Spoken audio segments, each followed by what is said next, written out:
Zee 24 तास एक पाऊल पुढे.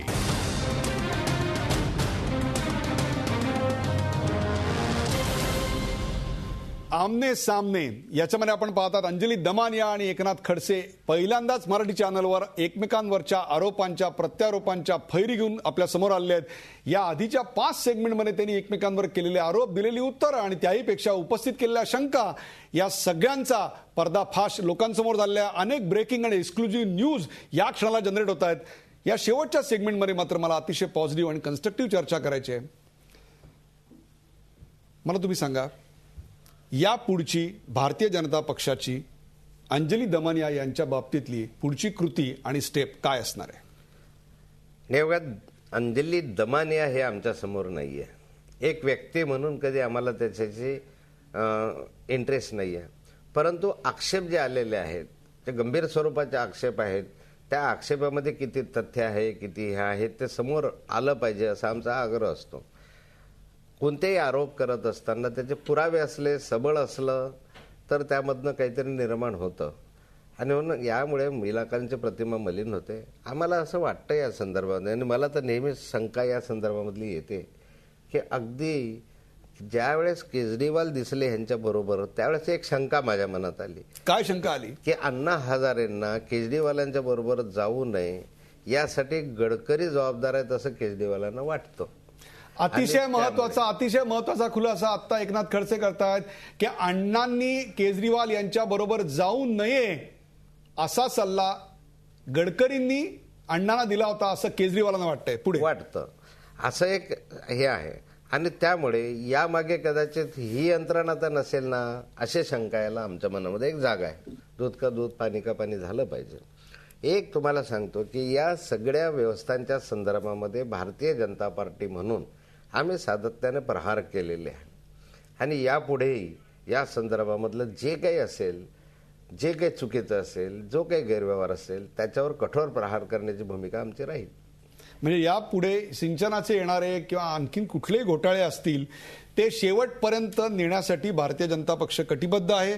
नुसतेच ते पटलावर मांडले जाणार नाहीत तर ते प्रश्न धसास लागतील. नुसते मांडले आणि नंतर त्यातला इंटरेस्ट काढून घेतला असे प्रकार होणार नाहीत. कुठलाही दबाव आपण मान्य करणार नाही. मान्य केला नाही आजपर्यंत तरी आणि करणार नाही. दमानिया मॅडम, तुमची पुढची पावलं काय असतील, तुमची पुढची भूमिका काय असतील? भारतीय जनता पक्षाने त्यांचे कार्ड्स तुमच्या समोर ठेवलेले आहेत. बिलकुल. माझी फक्त एकच भूमिका असेल की हा इरिगेशन स्कॅम बाहेर येईपर्यंत, कारण मी त्याचा इन डिटेल स्टडी केलाय. In detail. कोंढाणे धरणाचा नाही. आता तर आम्ही कोंढाण्याबद्दल बोलत सुद्धा नाही. काळू, शई, सुसरी, कचणेरा, हेतवणे, वाडशेत वावे, अशी गडगड, नंतर लेंडी, अशी अनेक जी धरणं बनली आहेत आणि त्याच्यातल्या इरेग्युलॅरिटीज ज्या आम्ही त्याच्यावर काम म्हणजे दिवस रात्र काम केलंय, तर त्याचा जो आज निर्णय होणार आहे, अजित पवारांचा रेझिग्नेशनवर होणार आहे. सुनील तटकरेंनी रेझिग्नेशन द्यावं असा आमचा अतिशय आग्रह आहे. मागणी केली होती. नाही अग्रीड ना, म्हणूनच मी परत म्हणते की नाही, विधानसभेत त्यांनी केली होती तर आमचाही तोच आग्रह होता.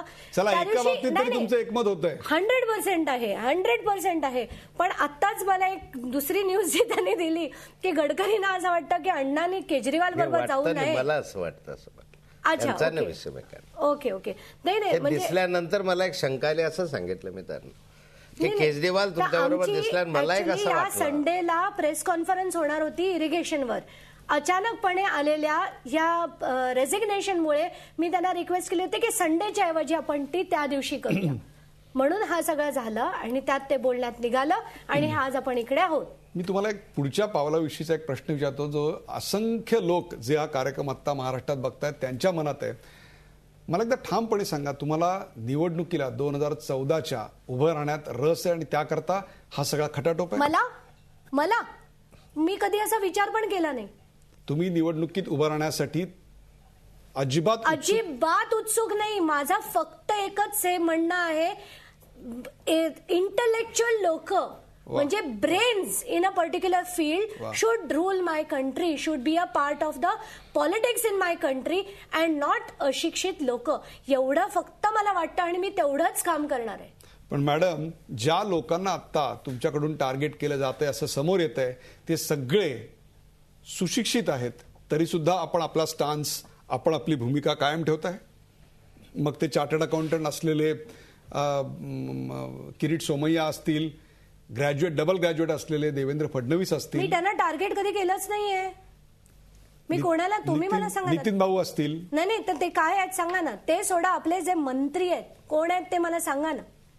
आणि त्याच्यात मी जे बोलते, एज्युकेशन मंत्री, आपले होम मिनिस्टर, आपले जे जे आहेत ते त्यांची काय आहे. आणि मी त्यांच्या शिक्षणावर पण म्हणत नाही, ते इंटेलेक्ट्स पाहिजेत.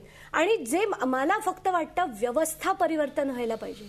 माझ्या डोक्यात जी कल्पना आहे भारताची ती एवढीच आहे की याची जी व्यवस्था आहे की जे लोक जाऊन जागा मिळाल्याबरोबर, खुर्ची मिळाल्याबरोबर फक्त स्कॅम कुठे आणि पैसे कुठून काढायचे हा जो विचार करतात, हे न करता इन्फ्रास्ट्रक्चर कसं डेव्हलप करता येईल, कंट्रीला पुढे खरंच सो कॉल्ड इन्क्लुझिव्ह ग्रोथ कशी देता येईल, याबद्दल जर विचार केला तर माझ्यासारख्या अनेक लोकांना आज खूप आनंद होईल. एकूणच भारतीय जनता पक्षावरच्या नेतृत्वावर झालेले गंभीर आरोप आणि त्यामागची पार्श्वभूमी याची चर्चा मागचे 1.5 तास आपण करत होतो. मला PCR मधून तसंच EP मधून अनेक प्रकारचे फोन, SMS माझ्यापर्यंत पोहोचत होते. अनेक लोकांना कार्यक्रम आवडत होता. तुमच्या मनातला शेवटचा प्रश्न मी विचारतो आणि मग हा कार्यक्रम आपण थांबवूया. तुम्ही आत्ता या कार्यक्रमात सांगितलं की या पुढचे आरोप आणि त्यांचे पुरावे घेऊन मी सादर होणार आहे याच चॅनलवर. खडसे साहेब तेव्हा येतीलच. खडसे साहेब बरोबर आहे? फॉरेनला चाललो. कधी येताय तुम्ही मला सांगा? 15 ऑक्टोबर. आपण तिथून सिमसॅट करू. 15 ऑक्टोबरच्या आत तुम्ही तुमचे पुरावे घेऊन या चॅनलवर याल. 16 तारखेला भेटू ना आपण त्यांना. इकडे समोर 16 तारखेला तुम्ही इथेच भेटणार आहात आणि इथे पुरावे द्याल. येस, येईल ना मी. तुम्ही तयार आहात? हो, 16 पर्यंत येतोय मी. ऑस्ट्रेलियाला निघालो, 16 पर्यंत येतो. म्हणजे 16 तारखेला पुन्हा एकदा झी24 तासवर आमने सामनेचा भाग 2 असेल, ज्याच्यामध्ये अंजली दमानिया आणि एकनाथ खडसे पुन्हा एकमेकांसमोर असतील नव्या आरोपांसह आणि तेही पुरावे घेऊन. एकनाथ खडसे आज अत्यंत कठीण आणि प्रतिकूल परिस्थितीत एक प्रकारे भारतीय जनता पक्षाचा किल्ला लढवायला आपण आज इथे आलात आणि त्याहीपेक्षा सुद्धा एक संयमितपणे मला असं वाटतं तुम्ही तुमच्या पक्षाची बाजू मांडायचा प्रयत्न केलात. अंजलीजी, आपला लढा वैयक्तिक नाही तर तो एका व्यवस्थेविरुद्ध आहे, अशा प्रकारची भूमिका आपण मांडलेली असली तरी सुद्धा मला असं वाटतं कुठेतरी अनेकदा आपले रेफरन्सेस हे वैयक्तिक होते. क्षणभर ते बाजूला सारून एक प्रकारचा आदर्श आपण. आता मला सांगा, वैयक्तिक कुठे होते?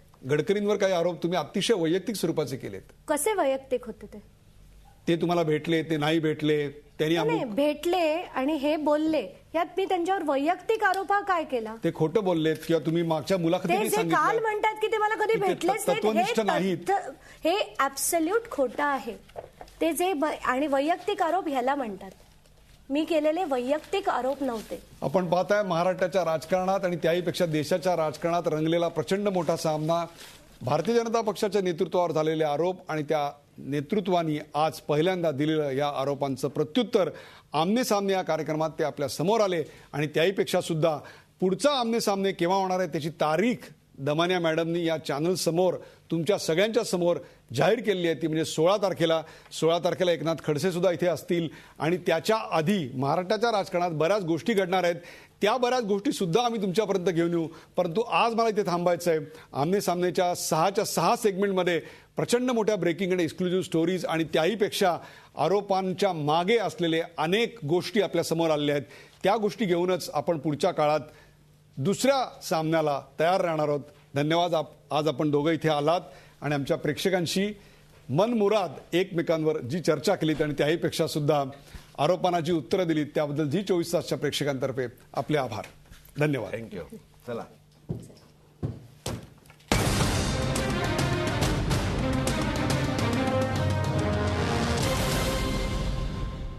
झी24 तास, एक पाऊल पुढे.